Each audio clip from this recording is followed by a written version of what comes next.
an interesting co-main event right here, man. One where it's like you would think Chase Sherman would have had a little more success in this fight because this was ultimately a kickboxing fight. You know, more a boxing fight than anything, but this is a kickboxing fight. Chase Sherman thrives when it comes down to the Muay Thai. But Waldo Cortes-Acosta, what do we say? Salsa boy, he's dancing on you, man. He's yelling in your face. I still don't understand it because this was a fun fight. Don't get me wrong. This was a fun fight.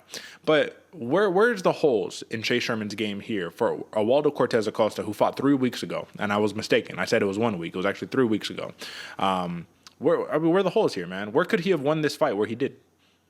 Man, I put up more pressure, use more leg kicks, get Paul Acosta to stop dancing around and be that stationary target and get involved in that dogfight. But even kind of in the dogfight, man, Chase Sherman was losing a little bit of the exchanges that were going on.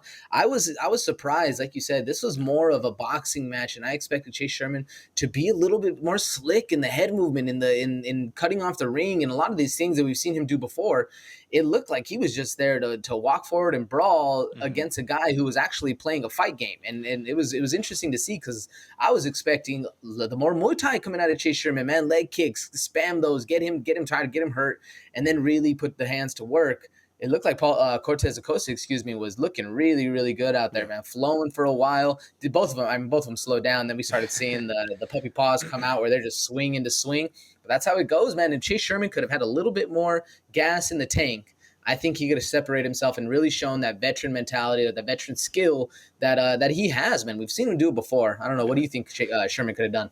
I mean, honestly, it's the head movement was key number one. I just saw him literally flat-footed, just like head up. I'm going to walk through these punches and we're going to make it a firefight. And I thought that was fantastic, but he wasn't able to tag Cortes-Acosta the way that he kind of needed to make him respect that power, right? The biggest thing here is that if you think about it, Cortes-Acosta, he almost had Sherman out in that second round, man. That could have been a 10-8 right there. Like that, he had him out. And I was surprised the referee didn't stop it. But of course, he picked up the second win in the span of a month. In that, that third round, he just kept putting it on him, got the UD win, man. And for Chase Sherman, the question really is at this point, you did the UFC a lot of different favors, right? You had a very favorable matchup in Josh Parisian, get canceled fight day, and then you end up losing 3 weeks later due to a decision.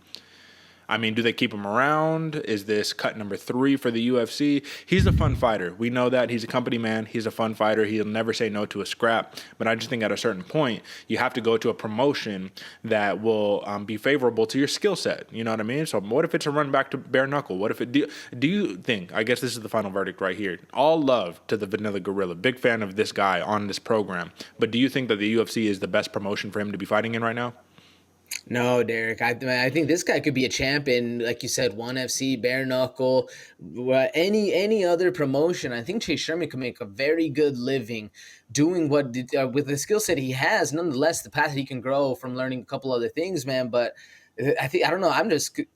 The UFC will always kind of call this guy back because they know he's going to be doing favors. So I don't know if they're getting ready to cut him yet, especially with the last cut he had. They literally cut him on a Monday, and then on a Wednesday they had him back to fight that Saturday.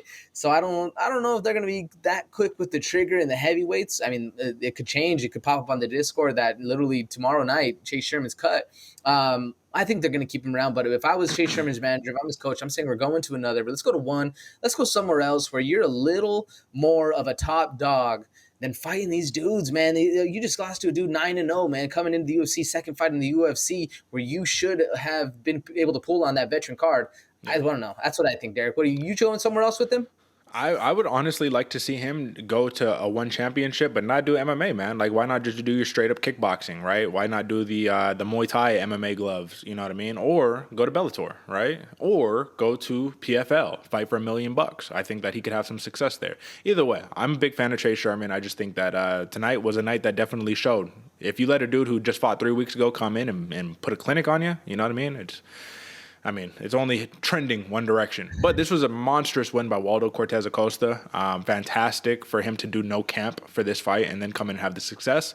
I would like to see his next bout, and I'd like to see him mix it up a little bit, man. I want to see what we could do for some of the grappling and all of that. Either way, big win by Salsa Boy.